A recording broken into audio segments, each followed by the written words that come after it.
Olá, meus queridos alunos, aqui mais uma vez o professor Luiz Iago e agora nós vamos dar início aqui à nossa videoaula de Geografia de número 5 e hoje nós iremos aqui abordar o capítulo 6, certo? Onde iremos falar aqui um pouco sobre as atividades do campo brasileiro, onde iremos aqui abordar um pouco da potencialidade da agropecuária brasileira e, claro, em encontros seguintes nós iremos também falar aí dos principais problemas presentes no campo do Brasil.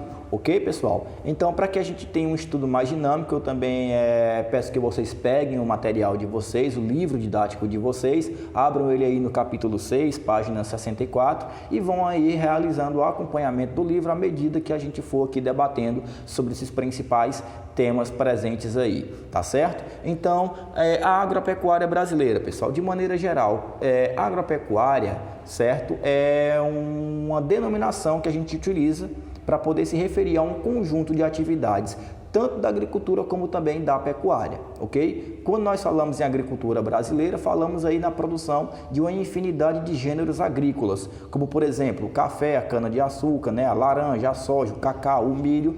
E quando nós falamos em pecuária brasileira, falamos aí na criação de algumas espécies animais que são aí vendidas tanto para o mercado interno, a critério de abastecimento alimentício da população, como também são vendidos para o mercado externo, são exportados para o exterior, como a criação de aves, a criação de bovinos, suínos, ovinos, caprinos e também de equinos, ok?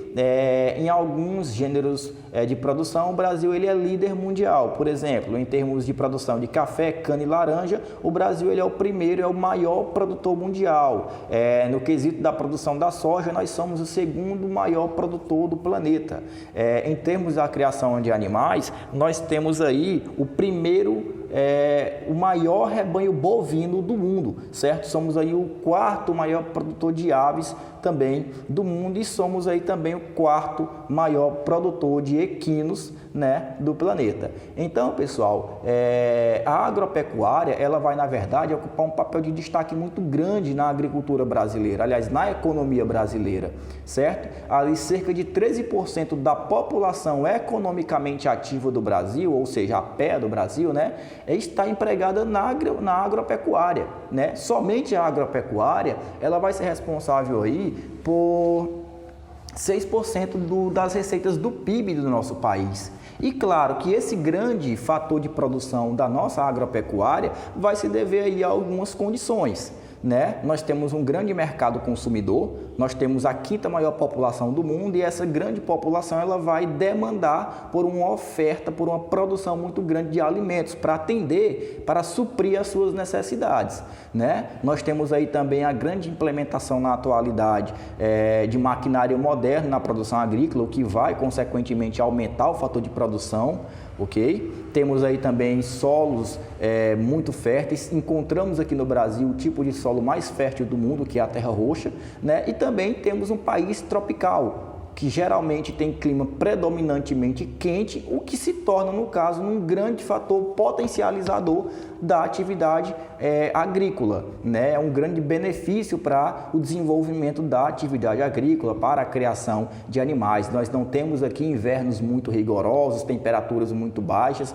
o que vai ser um fator prejudicial para a agricultura, ao mesmo passo que nós também não temos um calor muito extremo, muito excessivo durante todo o ano. O que a região Nordeste é uma região de clima semiárido, né, que caracteriza uma condição de semideserto, mas durante alguns períodos do ano, que é o período de inverno, né, o período das chuvas, as condições climáticas elas se tornam mais favoráveis e isso vai proporcionar ali o desenvolvimento de muitas atividades agrícolas naqueles períodos de inverno, que vai consequentemente trazer aí um grande aumento da capacidade econômica da região Nordeste do país. Tá certo, pessoal? Então, a atividade agropecuarista no Brasil, ela vai ser muito importante porque desde os primórdios da história do nosso país, lá durante o período da colonização, né? Tô falando ali do período da colonização até agora, né, pessoal? Quando o português ele chega ao Brasil, ele começa a colonizar o território brasileiro, ele vai ter a necessidade de expandir o território brasileiro para poder incentivar o povoamento. Então, o próprio povoamento do território brasileiro vai estar diretamente relacionado à produção agropecuária.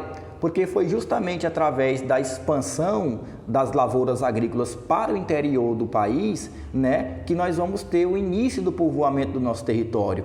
A região Nordeste, por exemplo, ela vai ser amplamente povoada por questão da expansão da atividade de criação do gado, a atividade bovina, a bovinocultura, né? Muitas fazendas de gado foram instaladas no Nordeste, inclusive aqui no nosso Piauí, certo, pessoal? E através da expansão dessas fazendas de gado é que nós vamos ter aí também o incentivo ao fator de povoamento daquele território, ok? Então, e lembrando, uma outra pequena observação, ao mesmo passo que eu vou ter aí um alto grau de tecnologia empregado na produção agrícola brasileira, eu também vou ainda conviver com práticas muito rudimentares.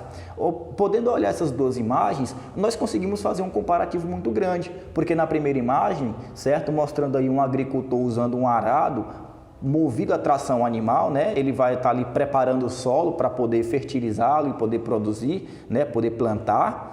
Ok? Temos aí a implementação de uma prática muito rudimentar, que é característica ainda de uma agricultura familiar, que é muito presente no Brasil, inclusive. Enquanto do outro lado nós temos aí a produção em grandes latifúndios, né, que vai demandar um grande aporte econômico, um grande fluxo de recursos financeiros para poder financiar a produção. E claro, temos aí a utilização do maquinário agrícola, como colheitadeiras, que são utilizadas aí nessa imagem para poder colher o trigo, né?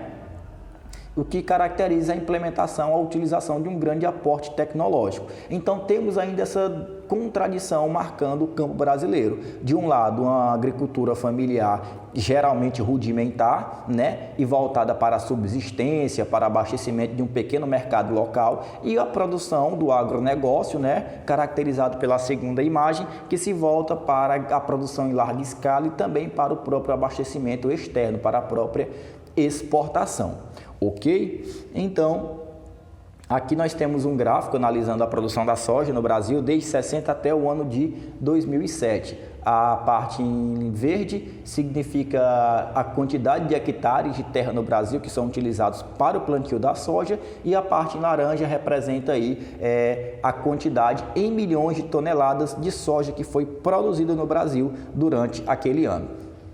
Ok?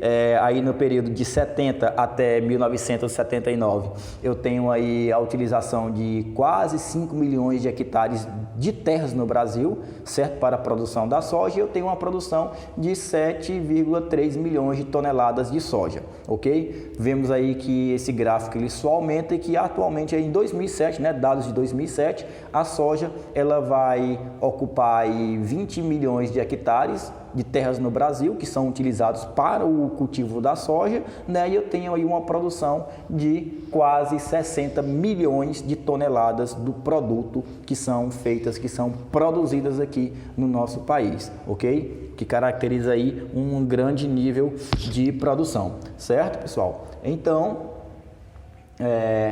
temos aí a organização de muitas cooperativas, né? E também agroindústrias, ok, pessoal? Antes da gente entender essas cooperativas, essas agroindústrias, é muito importante a gente também falar um pouco sobre esses gêneros agrícolas que a indústria brasileira produz e que são destinados para a exportação, né, pessoal? A agropecuária moderna do Brasil, ela cresce muito rapidamente, principalmente ali a partir da década de 60 e 70. A partir dos anos 1960, 1970, nós vamos ter o que é chamado de Revolução Verde, certo, pessoal? A Revolução Verde ela foi, na verdade, a implementação da agricultura no Brasil, aonde passam a ser utilizados na produção agropecuária brasileira maquinários que vão fazer uso de grande aporte tecnológico, são utilizados aí muitos tipos de fertilizantes, insumos químicos que vão conter a propagação de muitas pragas nas lavouras brasileiras, aumentando aí o fator de produtividade do campo brasileiro, ok, pessoal? Então essa Revolução Verde foi, na verdade, uma reformulação que se houve na produção agropecuarista brasileira, ok? Então, desde esse período da década de 70, o governo federal ele vem investindo muito em políticas públicas voltadas para o setor agrícola,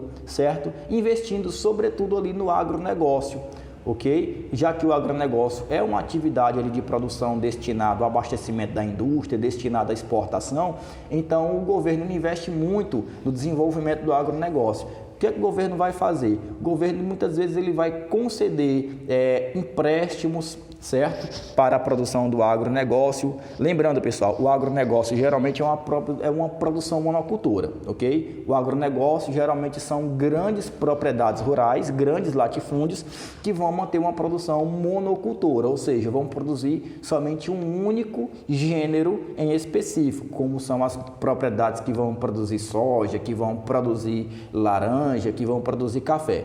Produzem em larga escala e produzem um único gênero, ok? É uma característica.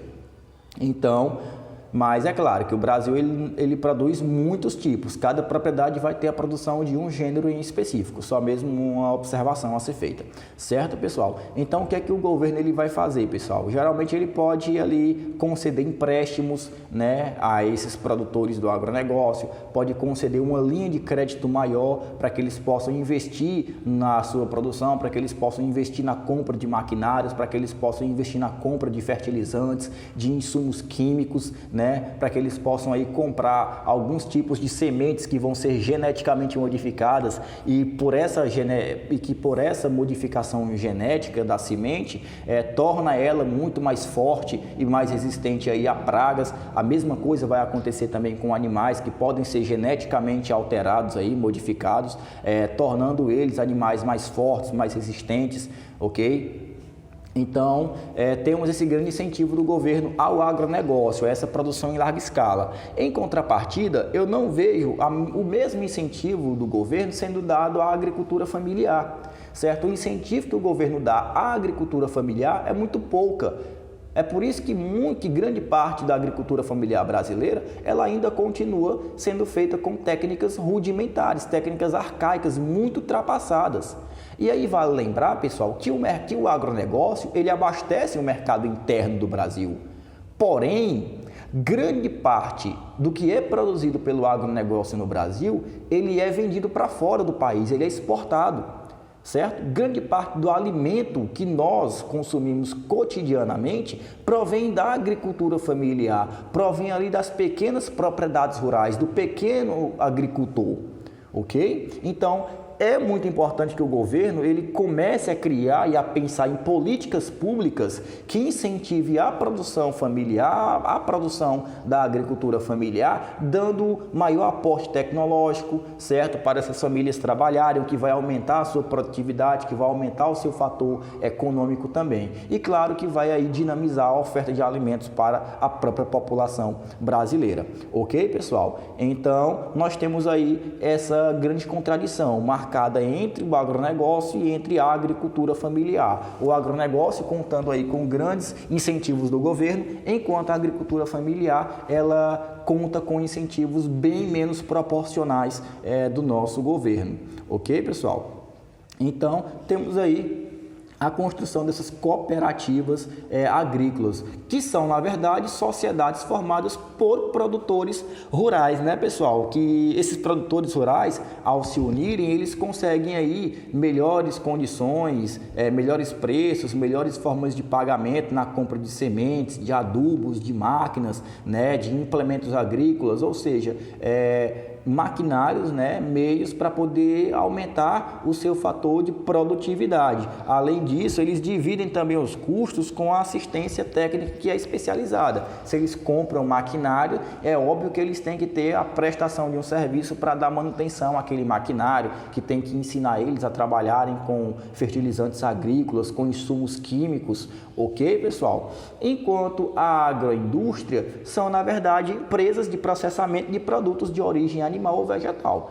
eu vou ter uma empresa e essa empresa ela vai se especializar em processar produtos tanto de origem animal como também produtos de origem vegetal. Geralmente, essas agroindústrias elas vão preferir se instalar em regiões que são próximas aos seus centros produtores, ou seja, próximos às fazendas, ao campo, ok? E aí eu posso citar uma infinidade de tipos de agroindústria. Eu posso falar sobre usinas que vão refinar o álcool, né, e o açúcar, usinas que vão trabalhar com óleo vegetal, que é extraído da soja, né, e de outros tipos de recursos vegetais. Eu posso falar de vinícolas, de frigoríficos, né, que vão trabalhar ali com processamento de carne animal, como a carne bovina, carne suína, de aves e por aí vai.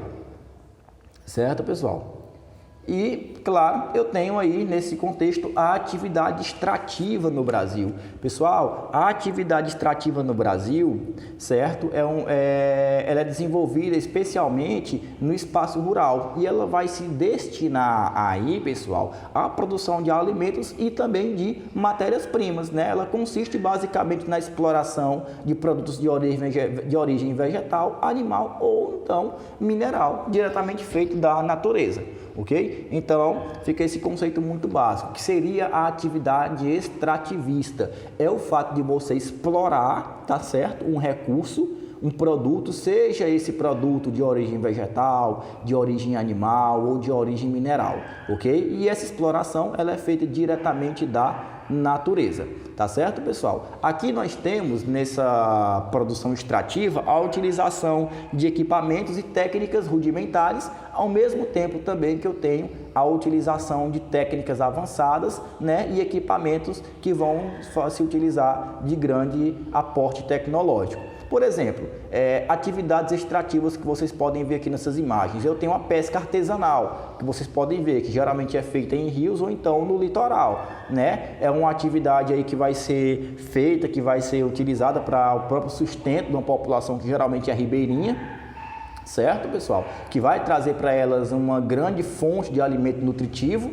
ok? Como também é uma fonte econômica, uma fonte de renda. Certo? Eu tenho aí a atividade da garimpagem, onde podemos fazer exemplo do garimpo de ouro e outros tipos de produtos, né, de origem mineral. Temos aí também a atividade de colheita de folhas, de frutos, né, e resinas de plantas e árvores. Por exemplo, aí vocês estão vendo a imagem de um menino fazendo a extração do açaí. Esse açaí que a gente consome aqui na nossa cidade, por exemplo, ele lá no começo da cadeia produtiva, ele vai ser feito através da atividade extrativa, onde geralmente a gente vai ter a exploração da mão de obra, como é muito comum a utilização do trabalho infantil, né, salários pagos de maneira muito ruim, péssimos salários realmente que são pagos a essa população da região extremo norte do país que realiza essa atividade extrativa do fruto do açaí, né, que é a matéria-prima para a produção dessa sobremesa, né, desse alimento que a gente utiliza em vários pontos do país, ok? Então, temos aí essas contradições, essas dinâmicas envolvendo aí essa atividade extrativa no Brasil. E, claro, eu também vou ter aí uma atividade extrativa sendo feita com a utilização de tecnologia e técnicas mais avançadas. Aí vai entrar a exploração de petróleo, que vocês podem perceber que vai ser necessário para a exploração de petróleo, assim como também de jazidas minerais, né, de muitos tipos de minério, como minério de ferro, bauxita, o manganês, o nióbio em si, são alguns dos minérios que são amplamente extraídos aqui no Brasil. O Brasil ele é um país que vai ter uma grande riqueza mineral ali em seus solos, né, em seu território. Então nós percebemos que para a exploração petrolífera, né, e para também a exploração dos minérios, né, dos mais vários tipos de minério que existem no Brasil, vai ser exigido aí a aplicação de recursos financeiros bem maiores, né, pessoal? Geralmente aí temos a atuação de empresas privadas ou então do próprio governo realizando essas atividades aí extrativas, ok? E por questão de serem atividades que necessitam de um grande recurso tecnológico, a quantidade de recursos financeiros para financiar a exploração dessas atividades também tem que ser bem maior, ok? E aí nós temos a atividade mineradora no Brasil, certo? O Brasil ele é um dos países, um dos maiores exploradores de minério do mundo, ok? Nós temos, como eu falei para vocês, um solo muito rico em muitos tipos de recursos minerais, certo? E aí é claro, pessoal, que para poder realizar essa extração é necessário que o governo ele realize grandes obras e grandes investimentos que propiciem, né, o processo de exploração desses recursos naturais em território brasileiro. Eu vou ter que construir muitas hidrelétricas, né, para poder fornecer energia suficiente para essas atividades. Eu vou ter que construir muitos portos marítimos, né, para poder escoar essa produção para muitas regiões do mundo. Inclusive, eu vou ter que construir ferrovias para poder transportar esse minério ali da base extrativa até a indústria, onde ele vai ser transformado em produtos que são vendidos ao consumidor. Então, é necessário que nós tenhamos aqui o grande aporte de investimentos feitos por parte do governo para financiar essas atividades extrativas no Brasil. E é óbvio, pessoal, que toda atividade extrativa ela vai trazer um dano à natureza. Como vocês podem ver aí, nós temos um grande impacto ambiental causado pela essa atividade de extração de minérios do solo, né? Onde muitas áreas, né, muitos hectares de terra vão ser completamente devastados, vão ter toda a sua geografia transformada, vão ter toda uma devastação parcial, né, da fauna e da flora, com a contaminação da água por metais pesados, por chumbo, o que vai fazer com que a água seja imprópria para o consumo humano, o que também pode contaminar o solo, né, com agentes químicos que são danosos à saúde do ser humano, ok? Mas isso daí, no caso, é uma consequência gerada pela exploração da atividade mineral no solo. Ok, pessoal? Então, ficamos aqui com essa nossa aula de hoje e até o nosso próximo encontro.